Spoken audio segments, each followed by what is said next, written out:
প্রধান উপদেষ্টার ঘোষিত তারিখেই নির্বাচন হবে বলছেন স্বরাষ্ট্র উপদেষ্টা। যারা নির্বাচন বিলম্বিত করতে চায় তারা গণতন্ত্রের শক্তি নয় বলছেন সালাউদ্দিন আহমদ। গ্রহণযোগ্য নির্বাচন না হলে গণতন্ত্র ফিরবে না বললেন ব্যারিস্টার আনিসুল। এবং সর্বশেষ জানাবো, হাসিনা সরকারের লুটপাটের সহযোগী ছিলেন যে ৩ গভর্নর। শুনছিলেন সংবাদ শিরোনাম, এবারে বিস্তারিত। প্রধান উপদেষ্টার ঘোষিত তারিখেই নির্বাচন হবে বলছেন স্বরাষ্ট্র উপদেষ্টা। স্বরাষ্ট্র উপদেষ্টা লেফটেন্যান্ট জেনারেল মোহাম্মদ জাহাঙ্গীর আলম চৌধুরী বলেছেন, প্রধান উপদেষ্টা নির্বাচনের যে সময় বলেছেন সেই সময়েই নির্বাচন হবে, এ বিষয়ে অন্য কারো বলার কিছু নেই। শনিবার রাজধানীর মোহাম্মদপুর কৃষি মার্কেট পরিদর্শন শেষে তিনি কথা বলেন। রাজনৈতিক দলগুলো ফেব্রুয়ারিতে নির্বাচন হবে না বলে যে দাবি করছে তার প্রসঙ্গে উপদেষ্টা বলেন, রাজনীতির ব্যাপারে আমাদের প্রধান উপদেষ্টা যেটা বলেছেন তার উপরে আমাদের কারো কিছু বলার নেই। তিনি যেই মাসে বলেছেন ওই মাসেই নির্বাচন হবে, কে কি বলল তা শোনার আমাদের দরকার নেই। বাজার পরিস্থিতি নিয়ে জাহাঙ্গীর আলম চৌধুরী বলেন, অতিরিক্ত বৃষ্টির কারণে শাকসবজির দাম কিছুটা বেড়েছে, তবে সংরক্ষণের কারণে আলুর মজুত বেড়েছে। কাওরান বাজারের সঙ্গে অন্যান্য বাজারে আলুর দামে ৪ থেকে ৫ টাকার পার্থক্য থাকায় কৃষকও তার দুজনে ক্ষতিগ্রস্ত হচ্ছেন। কৃষক ন্যায্য মূল্য না পেলে ভবিষ্যতে আলু চাষ কমে যাবে, তখন আবার দাম বেড়ে যাবে। মধ্যস্থভোগীদের কারণে কৃষক দাম পান না, আবার ভোক্তাকেও বেশি দামে কিনতে হয়। পলিথিন ব্যবহার প্রসঙ্গে উপদেষ্টা বলেন, পলিথিনের কোনো উপকারিতা নেই। এই পলিথিনের জন্য কিন্তু আমাদের মাটি নষ্ট হয়ে যাচ্ছে, অনেক সময় পানি আটকে যায় পলিথিনের জন্য, সহজে নষ্ট হয় না। আমরা যদি পলিথিন বন্ধ করে পাটের ব্যাগ ব্যবহার করি, কৃষক লাভবান হবে, পরিবেশও সুরক্ষিত থাকবে। তাই সবার কাছে অনুরোধ, আপনারা পাটের ব্যাগ ব্যবহার করুন। যারা নির্বাচন বিলম্বিত করতে চায় তারা গণতন্ত্রের শক্তি নয় বলছেন সালাউদ্দিন আহমদ। বিএনপির স্থায়ী কমিটির সদস্য সালাউদ্দিন আহমদ বলেছেন, এবারও বিতর্কিত নির্বাচন হলে দেশ অনিশ্চিত ভবিষ্যতের দিকে অগ্রসর হবে। যারা ইনিয়ে দিনে বিভিন্ন ধরনের কথা বলে নির্বাচন বিলম্বিত করতে চায় তারা গণতন্ত্রের শক্তি নয় বলেও মন্তব্য করেছেন বিএনপির সিনিয়র এই নেতা। শনিবার নয়াপল্টনে বিএনপির কেন্দ্রীয় কার্যালয়ে বিএনপির চেয়ারপারসন বেগম খালেদা জিয়ার জন্মবার্ষিকী উপলক্ষে যুবদল আয়োজিত দোয়া মাহফিল ও আলোচনা অনুষ্ঠানে একথা বলেন তিনি। বাংলাদেশের সমসাময়িক রাজনীতির প্রেক্ষাপটে বেগম খালেদা জিয়ার দিক নির্দেশনা দিচ্ছে জানিয়ে সালাউদ্দিন আহমদ বলেন, বেগম খালেদা জিয়ার নির্দেশনা অনুযায়ী আলাপ আলোচনার মাধ্যমে গণতন্ত্রের পথে হাঁটছে বিএনপি। গণতান্ত্রিক রাষ্ট্র নির্মাণ করতে হলে ফ্যাসিবাদ বিরোধী শক্তিকে জাতীয় ঐক্যে পরিণত করতে হবে। তবে নির্বাচন নিয়ে কঠোর হুঁশিয়ারি উচ্চারণ করেন এই বিএনপির নেতা। বলেন, যারা নির্বাচন বিলম্বের জন্য বিভিন্ন ধরনের কথা বলছে তাদের বিরুদ্ধে রুখে দাঁড়াবে দেশের জনগণ। যারা বিভিন্ন রকম যুক্তি তুলে গণতন্ত্রের যাত্রাকে বাধাগ্রস্ত করবে তারা গণতন্ত্রের পক্ষের শক্তি নয়। গ্রহণযোগ্য নির্বাচন না হলে গণতন্ত্র ফিরবে না বললেন ব্যারিস্টার আনিসুল। জাতীয় পার্টির চেয়ারম্যান ব্যারিস্টার আনিসুল ইসলাম মাহমুদ বলেছেন, জাতীয় পার্টি অবশ্যই নির্বাচন চায়, কিন্তু কোনো জিয়ানতানে নির্বাচন চায় না।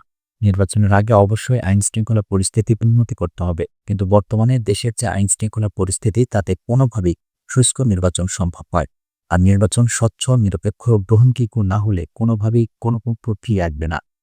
ব্যারিস্টার আনিসুল আরও বলেন, জাতীয় সংসদ নির্বাচনের আগে যেমন রাজনৈতিক ঐকমত্য জরুরি, তেমনই জরুরি দেশের সার্বিক পরিস্থিতির উন্নতি হওয়া। বিশেষ করে আইন শৃঙ্খলা পরিস্থিতির সার্বিক উন্নতি দরকার। এখনও দেশে মব সন্ত্রাস চলছে, প্রতিনিয়ত সাধারণ মানুষ হত্যাকাণ্ডের শিকার হচ্ছে, সাংবাদিকরাও হত্যাকাণ্ডে থেকে রেহাই পাচ্ছে না। এই অবস্থায় দেশে কোনোভাবে অবাধ, সুষ্ঠু, নিরপেক্ষ, গ্রহণযোগ্য নির্বাচন সম্ভব হয়। জাতীয় পার্টির চেয়ারম্যান বলেন, গেল বছরের ৫ আগস্ট পট পরিবর্তনের পর দেশের রাজনীতিতেও পরিবর্তন এসেছে। এই প্রেক্ষাপটে আমরা জাতীয় পার্টিকে ঢেলে সাজানোর উদ্যোগ নিয়েছি। ২৪-এর গণঅভ্যুত্থানে প্রায় ১,৫০০ মানুষ জীবন দিয়েছে, তাদের জীবন বৃথা যেতে দেব না। আমরা একটা নতুন বাংলাদেশ গড়ে তুলব, যেখানে কোনো বৈষম্য থাকবে না। দেশের সকল মানুষের অধিকার প্রতিষ্ঠা করব গণতন্ত্র। তবে দেশের গণতন্ত্র প্রতিষ্ঠিত করার আগে নিজের দলেও গণতন্ত্র প্রতিষ্ঠিত করতে চাই।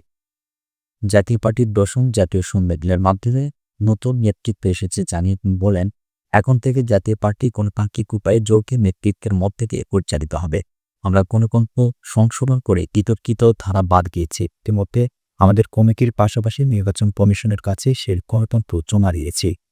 সরকার সংস্কারের উদ্যোগ নিয়েছে উল্লেখ করে তিনি বলেন, আমরাও সংস্কারের পক্ষে, কারণ কল্লিবন্ধু এরশাদই এদেশের শ্রেষ্ঠ সংস্কারক। কিন্তু সংস্কার করতে হলে অবশ্যই রাজনৈতিক দলগুলোর মধ্যে সমঝোতা দরকার। তাছাড়া নির্বাচিত পার্লামেন্ট ছাড়া সংস্কার কার্যক্রম বাস্তবায়ন অসম্ভব। ব্যারিস্টার আনিসুল ইসলাম মাহমুদ বলেন, আমরাও বিচারপতি খায়রুল হকের বিচার চাই, কারণ তিনি ওপেন কোর্টে 2 মেয়াদে তত্ত্বাবধায়ক সরকার পদ্ধতি বহাল রাখার পক্ষে রায় দিয়েছিলেন, কিন্তু পরে নিজেই সেই রায় পরিবর্তন করেছেন। এজন্য অবশ্যই তার বিচার হওয়া উচিত, তবে তার মানে এই নয় যে তার নামে হত্যা মামলা দেওয়া হবে। তিনি আরও বলেন, সরকারকে অবশ্যই বিচার বিভাগের স্বাধীনতা নিশ্চিত করতে হবে, কোনোভাবে যেন একপেশে বিচার না হয়। একই সঙ্গে সাধারণ মানুষ যাতে ভোটকেন্দ্রে গিয়ে তাদের ভোটাধিকার প্রয়োগ করতে পারে সেই ব্যবস্থাও নিশ্চিত করতে হবে। হাসিনা সরকারের লুটপাটের সহযোগী ছিলেন যে 3 গভর্নর। 15.5 বছরে দেশের ব্যাংক খাতে বেপরোয়া লুটপাট করেছে ক্ষমতাচ্যুত হাসিনা সরকার। লুটপাটে অন্য কোনো ক্ষেত্রে ছিল ব্যাংক দখল করে নজিরবিহীনভাবে জনগণের টাকা আত্মসাতেও সহায়তা করেছে বাংলাদেশ ব্যাংক। শুধু তাই নয়, লুটের টাকা বিদেশে পাচার করার ক্ষেত্রেও কেন্দ্রীয় ব্যাংক ছিল একেবারে চুপ। এসব অপকর্মের নেপথ্যে ছিলেন আলোচ্য সময়ের 3 গভর্নর ডক্টর আতিউর রহমান, ফজলে কবির ও আব্দুর রউফ তালুকদার। লুটের কারণে দুর্বল ব্যাংকগুলিতে রাষ্ট্রের অর্থনীতি সুরক্ষার সর্বশেষ অস্ত্র কেন্দ্রীয় ব্যাংক থেকে ছাপানো টাকা দেওয়া হয়েছে কয়েকটি ব্যাংকে। এই ছাপানো টাকাও পাচার হয়েছে, এক্ষেত্রেও নীরব দর্শকের ভূমিকায় ছিল কর্তৃপক্ষ। এসব অপরাধমূলক কর্মকাণ্ডের মাধ্যমে তারা দেশে অর্থনীতিকে বিধ্বস্ত করেছেন, যার কারণে সাবেক 3 গভর্নরকে আইনের সামনে দাঁড় করানোর প্রক্রিয়া শুরু হয়েছে। ইতিমধ্যে দুর্নীতি দমন কমিশন দুদক, পুলিশের অপরাধ তদন্ত বিভাগ সিআইডি এবং বাংলাদেশ আর্থিক গোয়েন্দা ইউনিট ডিএফআইইউ সহ সরকারের বিভিন্ন সংস্থা তদন্ত শুরু করেছে।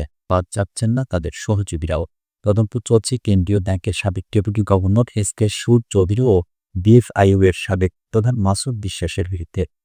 তদন্তের যেসব বিষয়ে গুরুত্ব দেওয়া হচ্ছে সেগুলো হলো ঋণ জালিয়াতি, ব্যাংক লুট, ব্যাংক দখল, রিজার্ভ চুরি এবং টাকা ছাপানো।